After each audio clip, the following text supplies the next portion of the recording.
हरे कृष्णा। ओम अज्ञानतिम्रान्धस्य ज्ञानाञ्जनाशलाकया चक्षुरुन्मिलितं येन तस्मै श्रीगुरुवे नमः। श्रीचैतन्यमनोभीष्टं स्थापितं येन भूतले स्वयं रूपः कदा मह्यं ददाति स्वपदान्तिकं। वन्देऽहं श्रीगुरु श्रीयुतपदकमलं श्रीगुरून् वैष्णवांश्च श्रीरूपं साग्रजातं सहगणरघुनाथान्वितं तं सजीवं सावधैतं सावधूतं परिजनसहितं कृष्णचैतन्यदेवं श्रीराधा कृष्णपादान् सहगणललिता श्रीविशाखान्वितांश्च। हे कृष्णा करुणा सिन्धु दीनबन्धु जगत्पते गोपेश गोपिकान्त राधाकान्त नमस्तुते। तप्त काञ्चन गौरांगी श्रीराधे वृन्दावनेश्वरी वृषभानुसुते देवी प्रणमामि हरिप्रिये। वाञ्छाकल्पतरुभ्यश्च कृपा सिन्धुभ्येव च पतितानां पावनेभ्यो वैष्णवेभ्यो नमो नमः। जय श्री कृष्ण चैतन्य प्रभु नित्यानंदन श्री अद्वैत गदाधर श्रीवासादि श्री गौर भक्तवृंद। हरे कृष्णा कृष्णा कृष्णा हरे हरे हरे राम राम राम हरे हरे। हरे कृष्णा। आज से लगभग 4 दिन बाद में जगन्नाथ रथ यात्रा है। तो जगन्नाथ जी के ग्लोरिफिकेशन में थोड़ा सा कुछ कोशिश कर रहे हैं प्रस्तुत करने की और अपनी वाणी को पवित्र कर रहे हैं।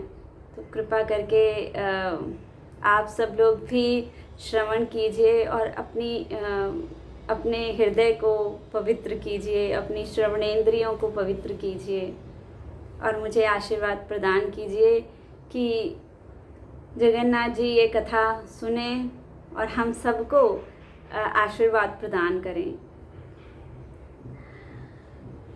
जगन्नाथ जी की जो अभी रथ यात्रा आने वाली है, जो कि 1 जुलाई को है, उड़ीसा में जो जगन्नाथ मंदिर है पुरी, जगन्नाथपुरी, वहाँ पर ये जो है अपना 1 जुलाई को सेलिब्रेट हो रहा है। तो आप सभी लोगों से अनुरोध है कि नेशनल टीवी पर या फिर जो दूसरे चैनल्स हैं, न्यूज़ चैनल्स वगैरह, उनमें आप सब लोग जो वहाँ जा नहीं सकते हैं वो सब लोग यहाँ पर अपने घर पर बैठ के जगन्नाथ, बलदेव और सुभद्रा मैया का दर्शन कर सकते हैं, उनकी रथ यात्रा का लाभ उठा सकते हैं। तो आप सभी लोग कोशिश कीजिएगा कि उस दिन कुछ समय के लिए ज़रूर जगन्नाथ रथ यात्रा में भाग ले सकें, भले ही शारीरिक रूप से नहीं परंतु मानसिक रूप से अवश्य ही। हम ये जो जगन्नाथ जी की कथा है उसका सत्र लगभग 5 छोटे स्मॉल लेक्चर्स रखेंगे। इसमें हम जानेंगे कि जगन्नाथ जी किस प्रकार से आविर्भाव हुआ और जगन्नाथ जी का स्वरूप ऐसा क्यों है, क्यों जगन्नाथ जी एक ऐसी डिटीज़ हैं जो कि वुड के हैं। अदरवाइज दारू कहते हैं ना, दारू अर्थात काष्ठ, लकड़ी। उड़ीसा में दारू का अर्थ है लकड़ी। तो दारू ब्रह्म है, द्वारि ब्रह्म के रूप में वो आए और अनेक लीलाएं हैं जगन्नाथ बलदेव सुभद्रा मैया की जगन्नाथपुरी में। चैतन्य महाप्रभु ने किस प्रकार से जगन्नाथ जी की रथ यात्रा में भाग लिया और क्या रिलेशन था उनका जगन्नाथ जी से, और भक्तों की अनेक कथाओं पर थोड़ी चर्चा करने का प्रयास करेंगे। किस प्रकार से जगन्नाथ जी का स्वरूप ऐसा हुआ। तो ये बात है द्वापर युग की, जब भगवान श्री कृष्ण जी ने जो युद्ध हुआ था अर्जुन का 5 पांडवों का कुरुक्षेत्र के युद्ध स्थल में, उसके पश्चात की बात है ये। एक बार की बात है, भगवान श्री कृष्ण द्वारिका में अपने वास स्थान पे थे, अपने घर में, अपने महल में थे। रात्रि का समय था, उदास थे वो। और जब वो सोने के लिए गए, निद्रा ली, तो वो रो रहे थे। उनकी आंखों से अश्रु धारा बह रही थी। इतने अश्रु बह रहे थे उनके, इतने अश्रु बह रहे थे कि उनके जो वस्त्र थे, जो उनका पीतांबर वस्त्र था, वो पूरा भीग गया। और उनकी जो रानी उनके साथ सो रही थी, उनके भी वस्त्र भीग गए। इतना इतना रो रहे थे वो। तो जो रानियां थीं वो बहुत परेशान थीं कि क्यों भगवान श्री कृष्ण इतना रो रहे हैं, क्या कारण है उनका। तो रानियों ने अगले दिन पूछा उनसे कि हे प्रभु, बताइए कि आप रात्रि में क्यों रो रहे थे। तो भगवान श्री कृष्ण कहते हैं कि मुझे व्रज की याद आती है, मुझे श्रीमती राधा रानी की याद आती है, इसलिए मैं रोता हूँ। बोले मुझे उनसे जो विरह है वो मैं सहन नहीं कर पाता हूँ। इतना मेरे अंदर, इतना मेरे हृदय में विरह भाव है कि मैं वो सह नहीं पाता हूँ और मेरे आँखों से स्वतः ही अश्रु झलक जाते हैं। तो रानियों ने कहा अच्छा, और बहुत ही उदास रही। उन्हें ये बात पता थी कि किस प्रकार से श्रीमती राधा रानी भगवान श्री कृष्ण की सेवा करती थी, ये बात उनको पता थी। तो ठीक है, कुछ समय बीता और कुछ समय पश्चात में यशोदा मैया, देवकी मैया और सुभद्रा मैया वृंदावन से आती हैं। और जब वे वृंदावन से आती हैं तो जो रानियां थीं वो सब उनको घेर लेती हैं और उनके आसपास बैठ जाती हैं और उनसे पूछती हैं कि भगवान श्री कृष्ण की जो पास्ट लीलाएं थी वो आप हमें बताइए। और साथ के साथ ये भी प्रश्न करती हैं और बताती हैं उनको कि मैया, हर रात में भगवान श्री कृष्ण बहुत रोते हैं, व्रजवासियों की याद में बहुत रोते हैं वो। और साथ के साथ वे बहुत रोते हैं किस कारण से, श्रीमती राधा रानी की याद में। तो वो बोलते हैं कि अच्छा ऐसी बात है। तो ठीक है। फिर जब रानियों ने आग्रह किया यशोदा मैया से कि आप हमें व्रज की कथाएं सुनाएं, तो यशोदा मैया बोलती हैं कि मैं कैसे तुम्हें व्रज की कथाएं सुनाऊं, अगर कृष्ण ने सुन लिया तो वो तो और ही पगला जाएगा। तो बोलते तो क्या करें। तो उन्होंने करा क्या कि सुभद्रा मैया से रिक्वेस्ट किया कि सुभद्रा ऐसा करो, आप ना दरवाजे पर पहरा दे दो, क्योंकि केवल आप ही हो जो कृष्ण को अंदर आने से रोक सकती हो। अदरवाइज कृष्ण तो किसी की सुनेंगे ही नहीं, और अगर वो ये पता चल जाए उन्हें कि कथा चल रही है तो वो तुरंत भागे भागे आ जाएंगे। तो बोलती हैं कि अच्छा ठीक है। तो सुभद्रा मैया दरवाजे पर जाकर खड़ी हो जाती हैं और अंदर जितनी भी रानियां थीं वो सारी यशोदा मैया से कथा सुनती हैं भगवान श्री कृष्ण की। ठीक है साहब, अब ऐसा करके हुआ उनका। तो जो कथा चल रही थी, जो यशोदा मैया कथा कह रही थी उन सारी रानियों को, उसकी जो वाइब्स थी, उसकी जो एफल्जेंस था, उसका जो प्रकाश था, वो पूरे द्वारिका में फैल गया। जब वो पूरी द्वारिका में फैल गया तो भगवान श्री कृष्ण के हृदय में ये स्पंदन होने लगा कि कहीं तो कथा चल रही है, कहीं तो कथा चल रही है।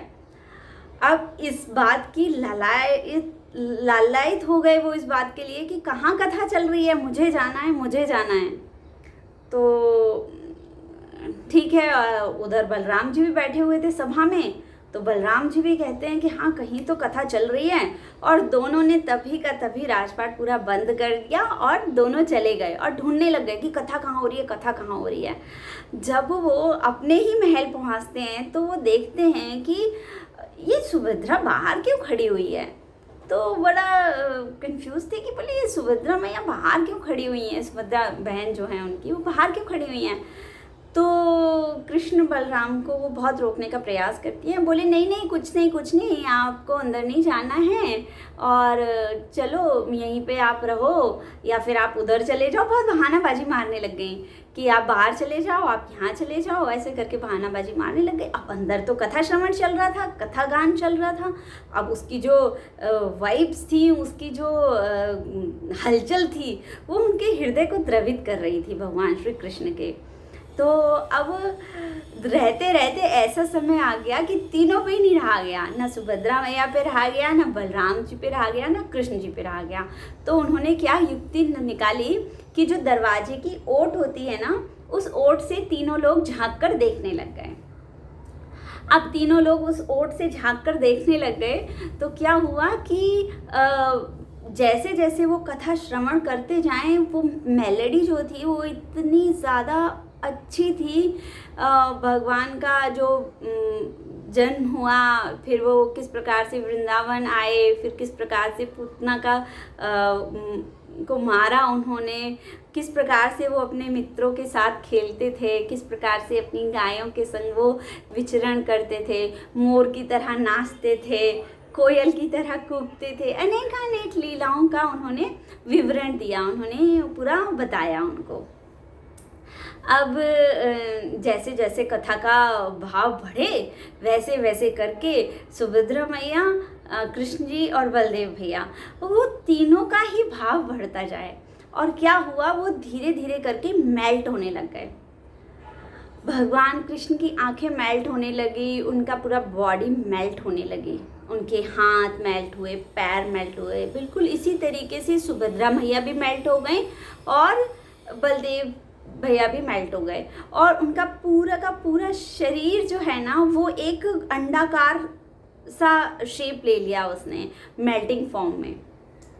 जब उसने मेल्टिंग फॉर्म में ले लिया और वो आनंदित होते जा रहे हैं, तो इतनी ही देर में पीछे से पता चला कि नारद जी आ गए हैं। और नारद जी ने आवाज़ लगाई, बोलते हैं कृष्ण कृष्ण।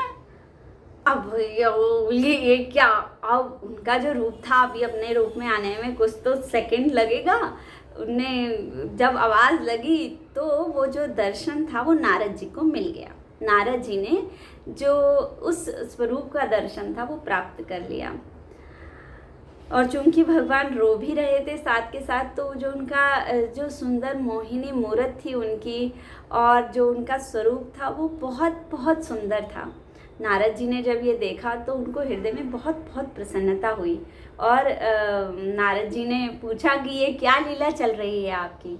तो कृष्ण जी ने पूरी कथा बताई। उन्हें कहा कि इस प्रकार से यशोदा मैया कथा बता रही हैं व्रज की। तो बोलते हैं अच्छा। फिर बोले मेरा ऐसे करके स्वरूप बदला, क्योंकि कथा इतनी मधुर थी तो मैं ही मेल्ट हो गया। तो नारद जी कहते हैं कि आपका जो ये स्वरूप है वो बहुत सुंदर है, तो कृपया करके इस स्वरूप का मुझे दर्शन दीजिए। तो नारद जी ने जब ऐसा आग्रह किया तो भगवान श्री कृष्ण कहते हैं कि अभी तो मैं तुम्हें नहीं दर्शन दे सकता हूँ, लेकिन हाँ, मैं कलयुग में आऊँगा इसी रूप में तुम्हें दर्शन देने के लिए। इस प्रकार से भगवान श्री कृष्ण ने जो द्वापर युग में नारद जी को दर्शन दिया था, वो का वही जो रूप है जगन्नाथ जी का, वो वैसा रूप है।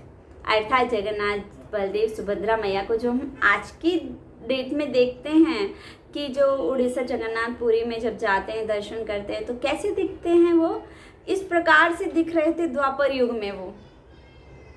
तो इस प्रकार से ये कथा है कि भगवान श्री कृष्ण ने का किस प्रकार से जगन्नाथपुरी में ऐसा स्वरूप हुआ। तो उसके पीछे का ये कारण है कि वो अपनी खुद की कथा सुनकर ही इतनी मोहित हो गए, इतने खुशी महसूस करने लगे और भाव विभोर हो गए वो। देखिए, हम सभी को कथा सुननी चाहिए, श्रवण करना चाहिए। भगवान खुद की कथा सुन के इतना प्रसन्न हुए हैं, तो सोचिए कि भगवान में इतना परिवर्तन है तो हम भी थोड़ा कुछ परिवर्तन अपने में पा लेना चाहिए और हमें भी कथा श्रवण करना चाहिए। तो जहाँ भी उपस्थित है आपके घर के निकट, आपके आसपास जो भी टेम्पल उपस्थित है या जो भी प्रीचर हैं आपके घर के आसपास, या आजकल तो ऑनलाइन भी शुरू हो गया है, तो आप जिस भी तरीके से पा सकते हैं तो कथा श्रवण कीजिए। जब हम श्रवण करते हैं तो क्या होता है, सबसे इम्पॉर्टेंट इंद्री पता है हमारी बॉडी की क्या है, श्रवण इंद्री है। सबसे अच्छा कार्य करती है श्रवण इंद्री हमारी। तो जब हम सुनते हैं तो क्या होता है कि वो सुनने से वो वॉइस जो है वो हमारे मस्तिष्क में जाती है और हमारे हृदय तक जाके उसको हृदय को प्योर कर देती है, प्योरीफाई कर देती है। इवन यहाँ तक कहा जाता है कि भगवान का जो दर्शन है ना, वो हम नेत्रों से नहीं कर सकते हैं, नेत्रों से नहीं कर सकते हैं, वो हम कानों से कर सकते हैं। अर्थात आप जब कभी भी कहीं भी जाएं तो आप कथा का श्रवण करें, और जब आप कथा का श्रवण करेंगे तत्पश्चात आपको जो भगवान का जो दर्शन है वो आप एग्जैक्ट रूप में ले पाएंगे। वरना हम आँखों से देखेंगे, जैसे कि समझा बताती हूँ मैं आपको। आप सपोज़ कीजिए राधा रमन टेम्पल गए, वृंदावन में राधा रमन टेम्पल गए या बांके बिहारी गए, और बांके बिहारी में कितनी भीड़ होती है, देख पाएंगे आप, दर्शन कर लेंगे आप, आँखों से उनको देख लेंगे आप। पर आपको पता है कि बांके बिहारी कैसे प्रकट हुए? नहीं पता है। जब तक आपको ये नहीं पता चलेगा कि बांके बिहारी कैसे करके प्रकट हुए, तो आप कैसे अच्छे से दर्शन कर पाओगे? नहीं कर पाओगे ना दर्शन। तो दर्शन करने के लिए हमें सबसे पहले श्रवण करना चाहिए। हम जब श्रवण करेंगे ना, तो हम जो दर्शन करेंगे ना, उसका लाभ हमें पूरा पूरा प्राप्त होगा।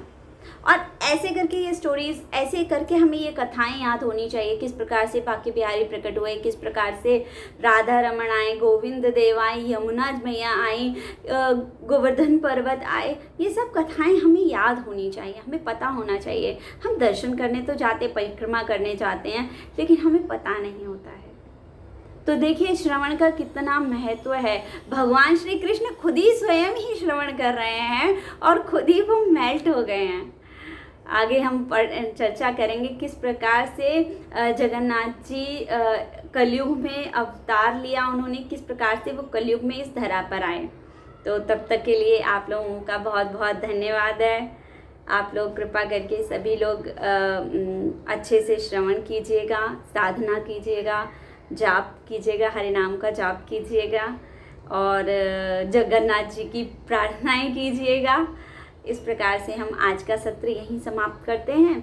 अगले सत्र में फिर मुलाकात करेंगे, जिसमें हम पार्ट 2 के साथ में आएंगे, किस प्रकार से जगन्नाथ जी का इस धरा पर कलयुग में प्रकट हुए। तो तब तक के लिए हरे कृष्णा। आप सभी लोगों को मेरा प्रणाम है।